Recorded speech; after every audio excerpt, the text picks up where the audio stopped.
Peter, why don't you just tell us a little bit about yourself and how long, like, what artistic form do you do and how long have you been doing it? Give us a lowdown. Sure. My full name is Peter Tufford Kennedy. Professionally, I go by Tufford Kennedy, and I've been an actor for quarter century or longer now. I have a degree undergrad in philosophy, master's in theology, and I've worked primarily in popular film, TV, commercials, theater, musicals, and such. So it's been a good struggle. Lots of blessings, lots of downtime, and here we are, basically. So I just find that fascinating that you have this undergrad in psychology, you said, and a master's in theology. Philosophy. Even more interesting. Like, how did that move into becoming a performer? Like, how did the two coincide for you? Well, certainly. I've always had a passion in pretty much everything. I love to know stuff, and my undergrad was no different. I started in sciences and did 2 years of undergrad sciences, and then got introduced to rugby and beer, and that was a bad mix for the sciences. So a different kind of science. Well, I was, and so I started getting interested in the arts, and I was in international development, took courses in that, and I took a whole bunch of other things, and I'm like, okay, I've got to graduate, I got to finish. What do I need to focus on? And I'd taken a bunch of philosophy courses, and I'm like, okay, I love this. This is where you can get deep, and so I was like, okay, I'm going to do a major in philosophy, and in my last semester, I'm like, what do you do with the degree in philosophy? So I guess you go around pretending like you know stuff, and then I'm like, pretending to know stuff. I should audition for a show at the university. So and nothing has changed still. No, and that's I spent the next 25 years pretending to know stuff, getting paid for it though. So yeah, but when I auditioned for this one of the senior year shows that everybody had been working toward for 4 years of their drama undergrad, and I got one of the leads and pissed a lot of people off. But it was you get a group of students together, and they've all got single focus. Let's put on an amazing show, and this is what we all. So everybody's painting sets, everybody's building, everybody's helping. Your teachers bringing in outside people to help you with accents and stage fighting, and everybody's just, it's so exciting, and you put on this amazing show, and you have a lot of friends and family that show up, and they're just like, oh, that was so amazing. And it was an amazing show. Mad Forest. I did that too. I did that show too.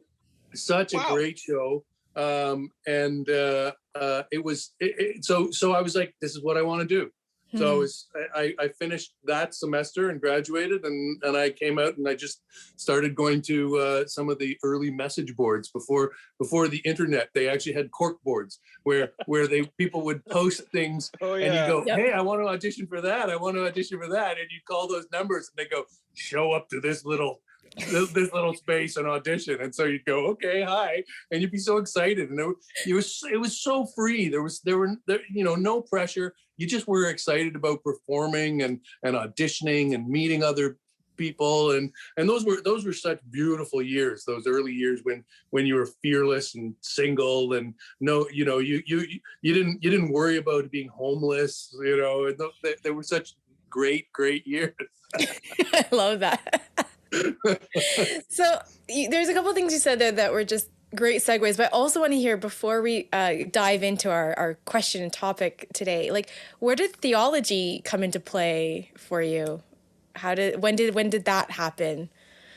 Well, I guess I'd been probably 5 years about as a professional actor, and I had been born and raised in the church,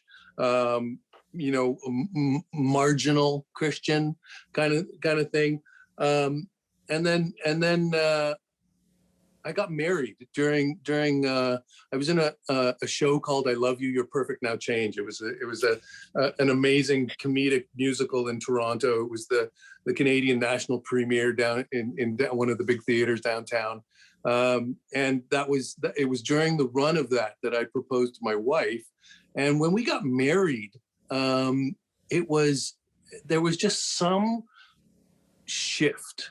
There was a profound blessing from God in our union, and there was a shift that happened when we became that one flesh in a spiritual sense, and from that moment we just stepped forward into deeper relationship with God, and that was the beginning of sort of the journey of me coming back, I guess, to a deep faith. I before that I kind of referred to myself as a serial convert. You'd come home, intoxicated from the pubs or something, and all of a sudden you'd see that little Gideon Bible that you had been given when you were little, and you'd open it and you're like, yes, I love you, God, yes, I'm going to give my life. And then and it was a true, those true moments of intimacy, but then you fall back down and you get back up, but it's been just a sort of steady, as Paul says, working out of my salvation since I really think it was when I got married. So yeah, I think that is such a beautiful thing when we talk about like the working out of our faith, and your salvation, and that's something that I think we forget about. that the working out and the figuring it out and the doing of the life like is this continuous journey. Like there's never this major moment of arrival of yeah, we did it. Like, well, there is one, it's called death, right? Like, and coming to heaven, and like that's the moment of arrival. But from that first moment when you say yes to Jesus to the time of your death, there's a continual working out and a continual growth and a continual, as you said, just that steady journey, right? And I think we often forget that, and then we're so quick to judge ourselves and to judge others by like, you've had this moment of arrival, why aren't you doing it right? And it's like, because we haven't arrived. We're still working it out. We're still figuring it out. So And I think what's interesting in this weird season of pandemic, I don't know about you, Peter and Krystle, but like God, the thing that God's been speaking to me about has been that it's really a time of reformation. Like he's just been speaking to me about it being a time of reformation for me, in the sense that a bit about what you're talking about, Peter, which is, I'm interested in doing so much more in you and through you. I'm so interested in you drawing the kingdom down to affect and influence the people in your care and yourself too. What is the thing, much like I think when we first, step into an actual relationship with the Trinity, but like I feel like he's doing that with me, where he's saying there's some things in your life that are unhelpful and some things that are helpful, and let's figure out what those things are, and let's cultivate that, and let's go like we go after the craft of acting or creating or devising or playwriting. I want you to go after the craft of character and growing that thing in you, so that I can be more fully present in you and through you. That's been like my 2021. I don't know if I'm doing a very good job of trying to figure it out, as I stumble along, but certainly that's what I've been feeling in the last 2 months. But it's interesting that you say that, because lately, God's really put on my heart a desire to think correctly about Him, and that's the essence of theology, and orthodoxy, which is correct worship of God, right? I'm the more I think about it, the more it becomes actually important that we think properly and rightly about God and who he is, because it's from our right thinking that right action comes. That whole concept of acting, orthopraxis, and it's that downward movement, and I think that's one of the beautiful things about the Bible. It is filled with those stories of people really screwing up about who they think God is, and it's about bad thoughts about God. No, you're thinking about him incorrectly, right? Yeah. And so and out of the incorrect thoughts, then they create idols, or they slaughter towns, or they do horrible things. And I think that's one of the beautiful things about the Bible is it actually shows humanity struggling with their understanding, especially the chosen people who are supposed to know who God is and supposed to have that intimate relationship. They still don't get it right, and so I think that's the place. And of course we can't have right thinking about God at all unless he reveals himself to us. It's only in his self-revelation. We can't get to any knowledge of God through philosophical means, because that's just extensions of ourselves, and God is totally other. And this ties into what again is my approach to acting. It is being honest with yourself in those weaknesses and that brokenness, and it's okay. The superhero concept is I love superhero movies and shows, but it's a false front, because nobody is ever that perfect. You see, there's a bit of a movement for the anti-hero, showing that why Joker is the way he is, and I actually like those movies more because the characters are way more complex. Yeah, and that's just us as humans, right? And that we are very complex people, and you can't. To get to know us and to know us intimately is to know the history that we come from, and not just maybe my history, but the history of those around me that build my community and how that affects me. And that what you were saying there is a beautiful segue, because we wanted to talk about authenticity and what does it mean as an actor for you, Peter, to be authentic in your craft. And we want to just maybe unpack that a little bit. Maybe we can start with, what's your understanding of authenticity when you hear the word authentic? Like, what are the things that come to mind for you? Well, there's two ways of looking at that. If you're just looking at craft, authenticity in its I think its purest form is being completely open in the moment, and having an honest reaction to whatever you're given. So it's that reaction that you're looking for, not a planned reaction, but a spontaneous, honest reaction. So if your wife comes in and says hello, and you blow up, right? Because you've brought all the background of that nitpicking history. You bring all that together, and that's an honest reaction. It's hard to act that, because that's a lot of prep and knowing a lot of background. But that's what you need to do, and it's very difficult. But it goes back to again the two kids playing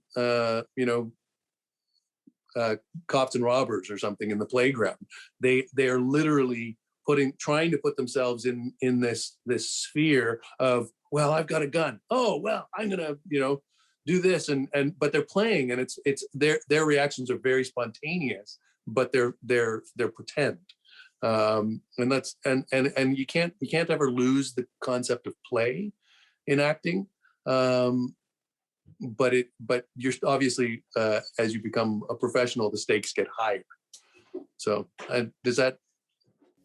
Yeah, no, I think that's a great start to the conversation of authenticity. And I think, we forget about that natural reaction, but then preparing, as you said, for that reaction. So maybe for you, like, how are ways that you prepare to be authentic in the moment? What's some of that process like for you? Yeah, it's a very complicated thing, and I don't think I'm particularly good at it. I get so, and that ties into actors and artists in general really suffer from fraud syndrome, where everybody thinks, I'm gonna get busted. They're gonna know. Sometime they're gonna know that I'm a fraud, right? I know. No, I'd have no idea what I'm doing. This next job, they're gonna know. This is my process. Wait a minute, there's no process. But I see other actors that they take their script, they've got it for they've been given it for 10 minutes, and they go, okay, let's go. And they throw it out the window and they go. And it's like, well, how do they do that? I still am, I approach scripts and I feel like I have to spend an enormous amount of time memorizing, because and then once I memorize it, then I can really start looking for moments and not worry about the script.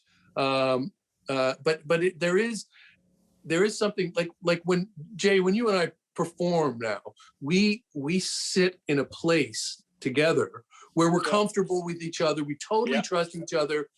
We know the script well enough that we can even play around that script, and we can look for those really, really special moments. But that's a theatrical preparation. With film and TV, you never have that kind of time. You get thrown in. Like one of the clips I sent you guys was from Suits. Well, actually, before you say that, why don't we watch that clip together, and Sure. then you can talk about it. You two don't look like Jessica Pearson. Then again, it doesn't really matter, because in 15 minutes, your firm is no longer going to be in the employ of this company. Maybe not. But while we are, I think you're gonna need one more chair. What are you talking about? We're talking about your brand new largest shareholder. What shareholder? Hey, Guy. Stu Bazzini. This one at the head of the table looks good to me. I don't care who you are or how many shares you bought. You're not a member of this board. No, but as of next quarter, I will be. So either you keep these two as your lawyers and Jim Reynolds as your CEO, or at our next meeting, you'll be out on your ass. You can't do this to me. That's where you're wrong, Donald. We can, and we did. Because he just brought up your company, and you messed with the wrong goddamn Marine. What the hell are you talking about? Cliffhanger. So, yeah. So that was a. I barely recognized you with that hair, Peter. Like, what on earth? I know. I've got COVID hair now. Samurai hair. So that was a brutal day for me. I was so thrilled to be part of Suits. Suits had it was a big show, had a huge following, lots and lots of American money. I mean, but the weird thing was I had auditioned for that show maybe 2 or 3 months prior, and then I got the call on Thursday night saying, I'm booked for this show tomorrow morning. We don't have time for an actual wardrobe fitting, so you have to meet at the really, really fancy store downtown in the morning, and they'll cut your suit for you. So I went down, they cut 2 suits. Each suit was about $10,000 each. The shirt I was wearing was over $400 itself. Did you get to keep it? No, this was. They sold the wardrobe off after they stopped filming, and I'm like, why can't you just, we're struggling Canadian. But the scene we just saw that was given to me at about 10 o'clock at night that night, and then the other scene that we shot earlier on in the day that I auditioned, I did 2 completely different takes. One was a much more filmic, you know, I'm confronting you. And then the other one was, and I had no idea which one they wanted. So I thought, okay, let's go more filmic. And then first day on set is always brutal because you have no idea who anybody is. It's always hurry. You don't know where you're going. People are just ushering you around. You don't even know who the director is. You don't know who the producers are. You don't know anything. And I was a fan of Suits as well. So this was the first time I was on a show that I really liked. So I had a little fangirling going on set, and then I'm there nervous about all these lines that I had to learn. And I get on set, and they just throw me in, and I do the wrong take, and they're like, louder. I'm like, oh, what does that mean? So I get a little louder, and then they're like, hold on. And Gabriel Macht, who I was doing the scene with, he was like, I got this, and he took me aside. The director didn't take me aside, and he gave me an acting lesson on set. And I'm like, why is this happening? And I was so nervous and really embarrassed. Again, that fraud syndrome kicks in where you're like, I got busted. Clearly I don't know what I'm doing. And then we went back to the scene, and I was really nervous it wasn't this scene, that was the afternoon scene again. But the first scene, I was really nervous all of a sudden, and my heart was pounding. I had narrow focus. I was totally in flight or fight mode, and I'm trying to be honest in this scene, and everything was affecting me. And then something happened which never happens. I've never been called about having a Canadian accent, but all of a sudden, the one of the script supervisors was like, watch your out and about, Canadian accent. And then the director's shouting, louder, and I'm like, and I had nothing. I literally was in meltdown mode.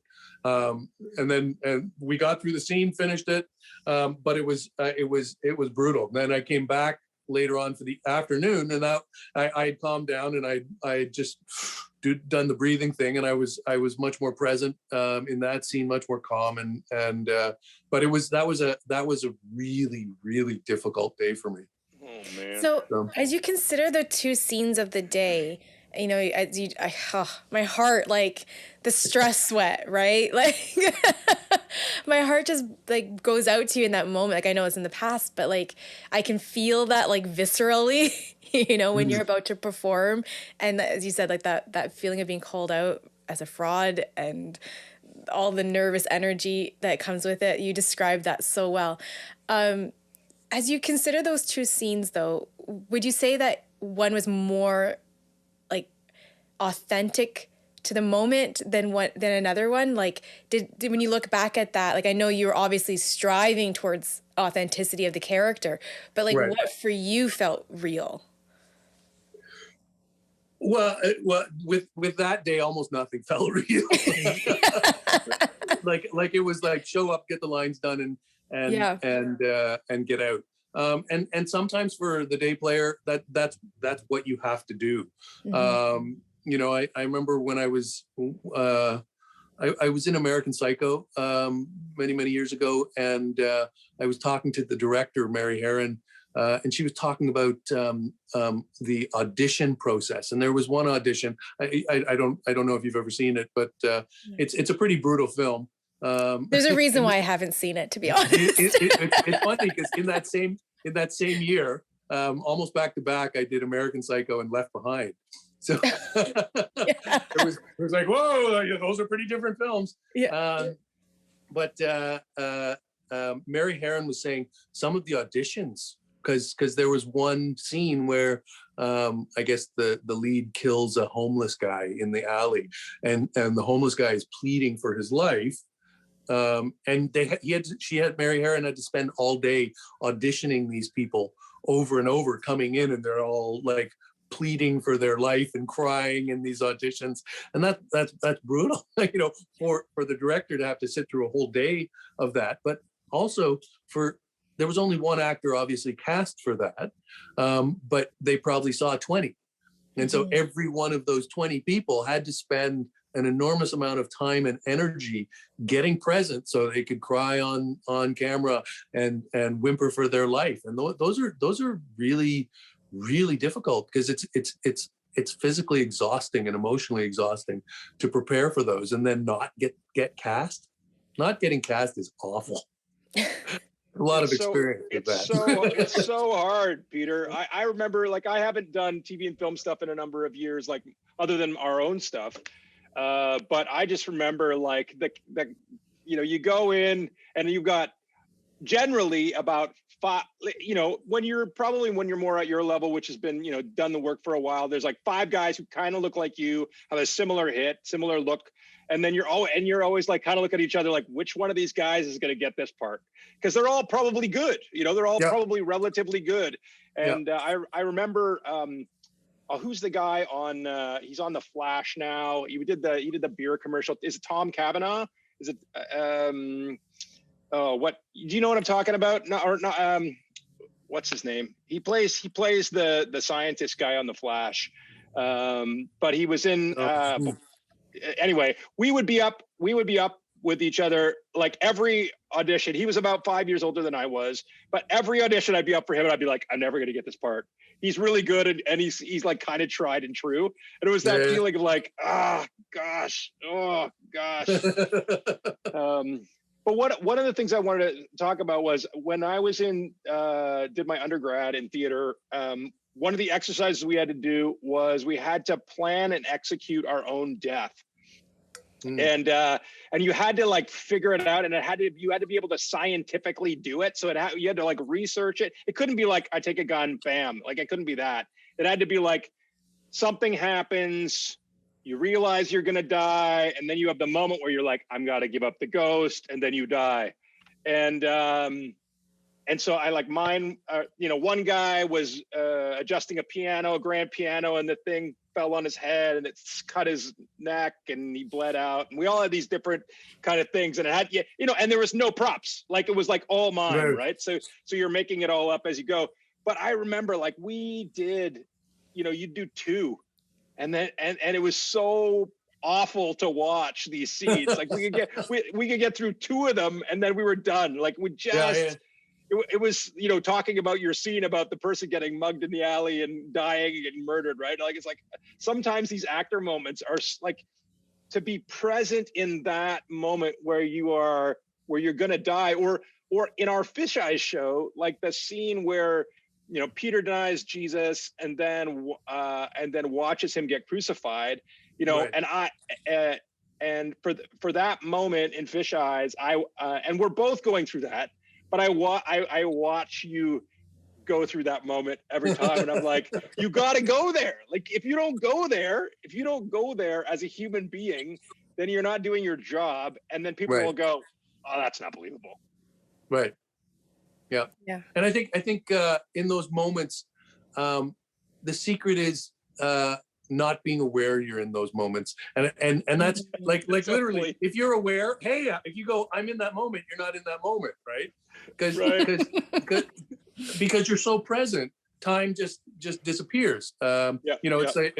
It's like they talk about being in a flow state, athletes being in a flow state or something, and their reactions just occur. Their hand is there for the ball, or time goes in a different fashion, and it is a flow state when you are in the moment as an actor. You're not an actor remembering his lines. You actually become you just become aware of the other person. Yeah. And it's very, very difficult to find those places, especially on film and TV, because it is so rapid. It's hurry up and wait. It's 100 people tweaking lights around you. Just before you hit your emotional peak, someone comes and dusts you and tweaks your hair and makes sure your wardrobe's fine, and and there's so many technical things to worry about behind the scenes in film and TV as well. So I'm amazed that you can have anything that resembles an honest performance in film and TV. So speaking about honest performances, there's 2 other clips that you shared with us. So why don't we watch them back to back, and then let's talk about them as we consider authenticity.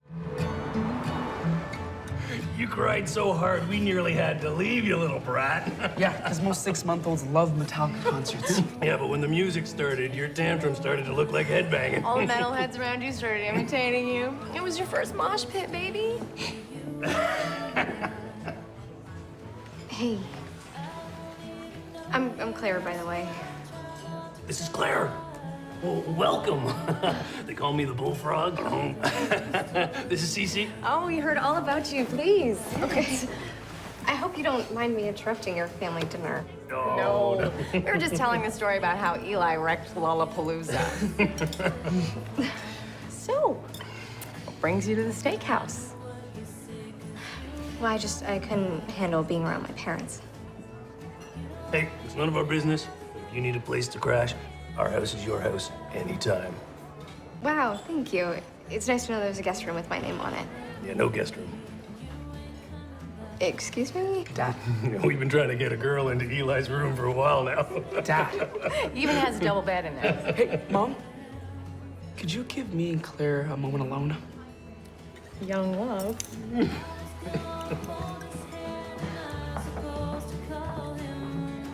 They closed the gates. They closed the gates so the rich could escape. And I got caught in the stampeding crowd.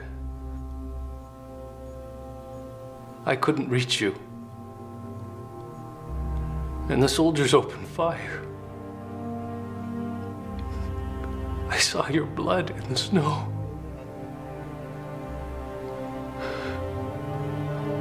I watched as you got crushed against the gates. And they dragged me. They dragged me onto the ship. I could still feel the imprint of your hand in mine. I can still feel it now.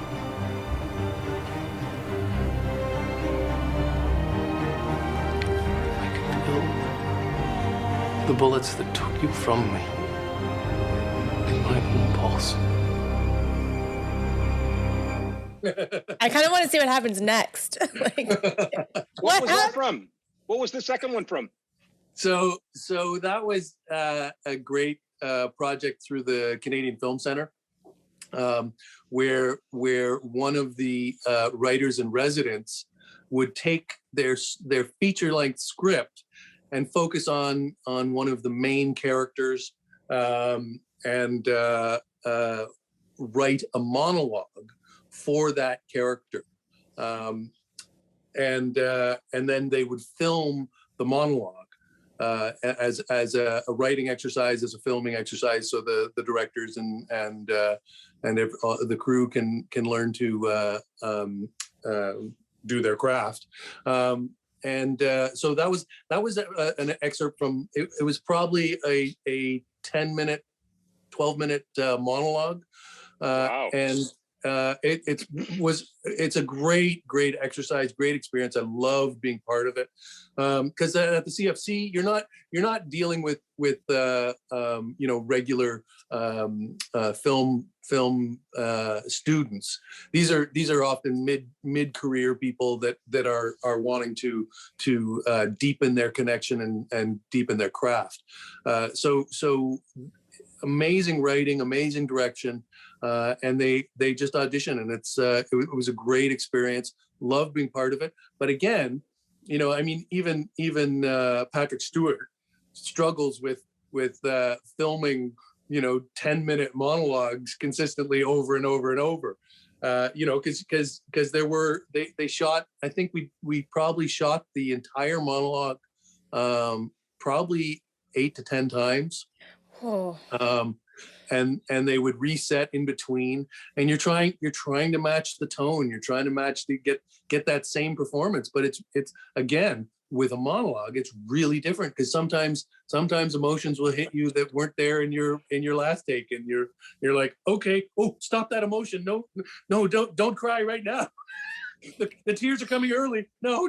So how do you, like, when you know that you're trying to match a performance like that, how does the role of authenticity change and shift? Well, with something like that, it would have probably have been way better to have sat with the director for 1 or 2 rehearsals.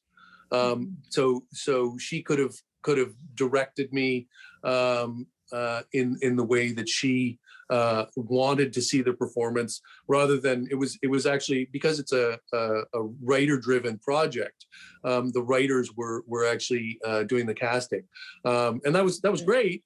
But what the director is picturing on the day might be a little different, because once you get in an actual physical space and you set your cameras up and your tracks and everything, things change, and they need you to hit this at this point and this other thing at this point, and so a lot of things can change on the day, which might not have been in the rehearsal or in the audition, of course, because when you audition, it's very different. Auditions are weird because essentially the producer and director want to see what the final product is going to be in the audition, even though the actor has very, very limited information and scope, but they want you to be available to change everything as well the way they see it. So it's kind of like paint Picasso blind, please, without knowing who he is. a little bit, yeah. So, but that was an exhausting day, because it was a deeply emotional piece, and you have to do it over and over and over, and you get home and you fall into bed and you sleep for a long, long time. So. Yeah. And it's so interesting, like some of the things I'm hearing you talking about with the difference between, theater and live versus film, and how authenticity is different in those scenarios. Would you say that there's one medium that's easier for you to be authentic in and to go to those deeper places over another? No, because it really is craft. The process is drawn out in theater, so you can spend a lot more time. To put on a good theater show, you're probably rehearsing normally for 3 weeks, 2 weeks on a tight schedule. We did Penny's amazing show. That should have been a longer rehearsal. The Ghost of Mariposa. Well, it's more like a workshop, right? In the end, we went through almost like a workshop process. But I would have loved to have. Boy, oh boy, would I have loved to have 3 weeks. We won't talk about that show. That was an amazing show to be part of. Oh, incredible. Those problems aside, you were amazing. The whole cast was amazing. And it was a beautiful process, us just hanging out and getting the time to sit in those special needs characters, which is a rarity. I would love to do that show again someday. Like, I honestly would just. Yeah. And there's so much to mine there. It's like, it's so deep, and getting at the heart of like what is underneath the surface in that. And so essentially the show was about a group of people, special needs adults living kind of in a group home, and kind of, really as trying to bring to life a thing which, the majority of the cast members, while we have people in our lives who are different special needs, just trying to get down to the surface and bring a true expression of that has been really, really, really beautiful. It was a really beautiful experience, despite the challenge. It was also very stylized language, and so boy, oh boy, we that was tricky business trying to get that language right. Well, normally in normal scripts, you have someone say something, and then you have a trigger word at the end of that, which leads you to respond. And that's how normal conversation goes. I'm saying something, and Jason responds, but with this writing, which Steve Penny did such a beautiful job. He was so gentle and giving and honest in his because he spent such an enormous amount of time in these sort of homes with special needs people, but it's completely non sequitur. So it's you could say something and then someone else is talking about something completely different in the same conversation. And it's like, how do you know when we're supposed to come in? You have to have such a strong sense of your own dialogue and your own motivation for everything that you say. That's untriggered by anyone else but your own thought process. Absolutely. And when you have a week and a half rehearsal process for this monstrous beast, which we had come off the premiere of Breathe, and I think I had a week to rehearse. To learn the lines, or 3-4 days, and then we went into rehearsal, and it was like, what?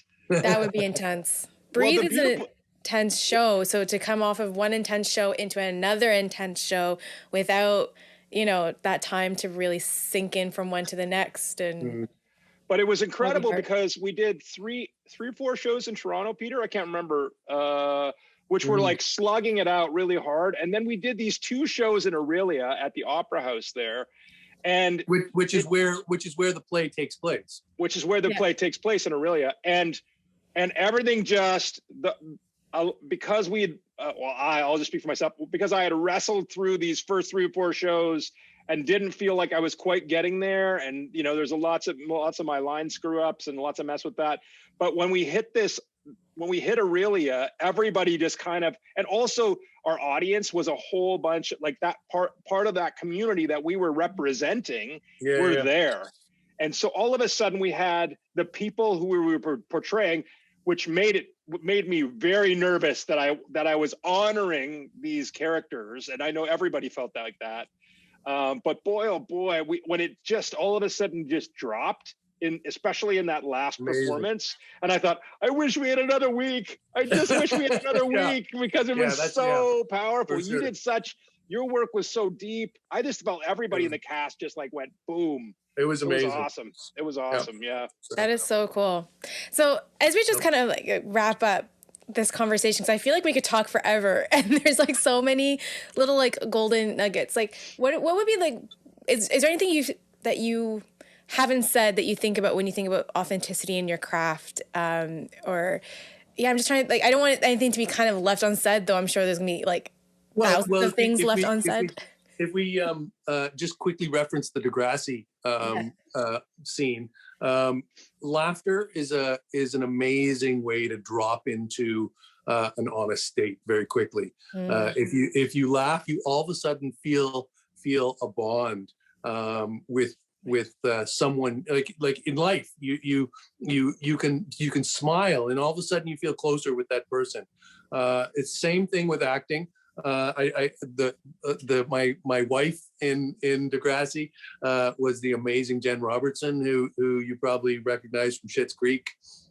She's now uber famous, but she's so amazing, and working with the kids, because they were nervous, because all of a sudden there's adults that have been in the industry for a long time that they're doing scenes with, and we fell into that scene. It was so much fun.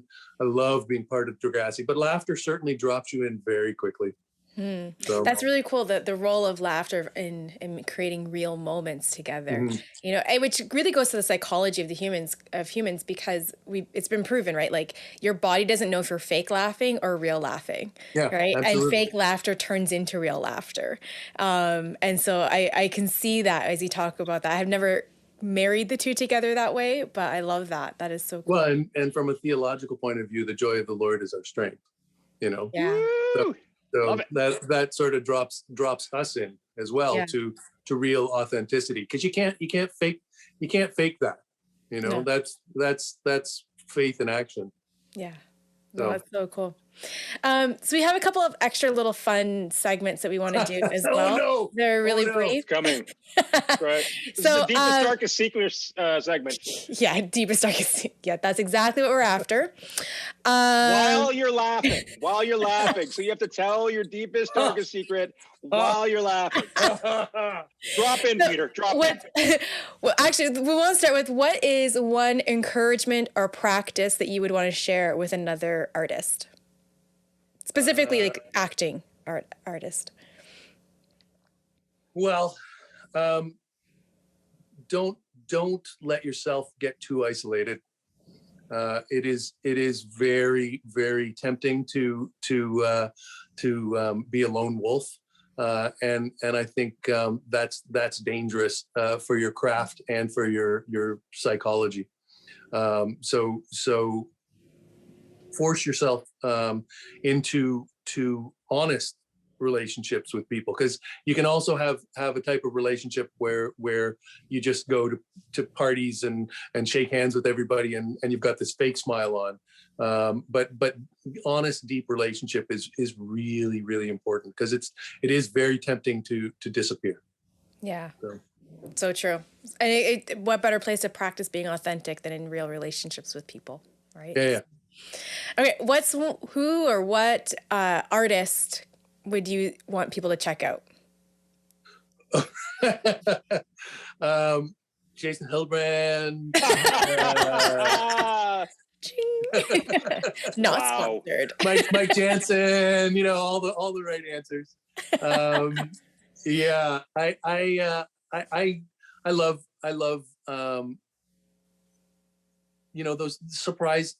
any surprise artist. I think artists need to be supported.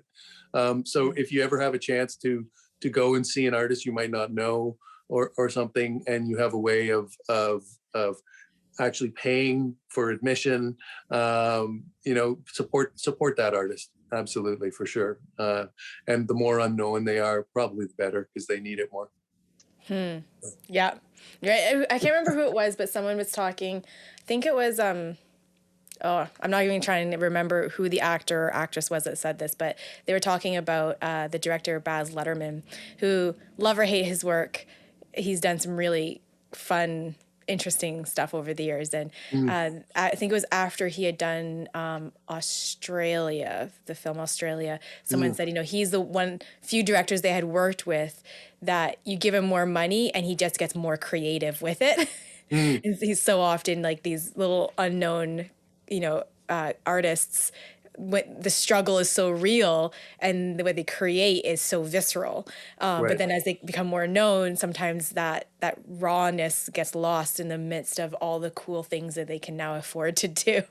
Right. And this person was saying, this is one person that they've worked with that hadn't lost that, where the more money he received, just the more crazier and creative and out of the box he became.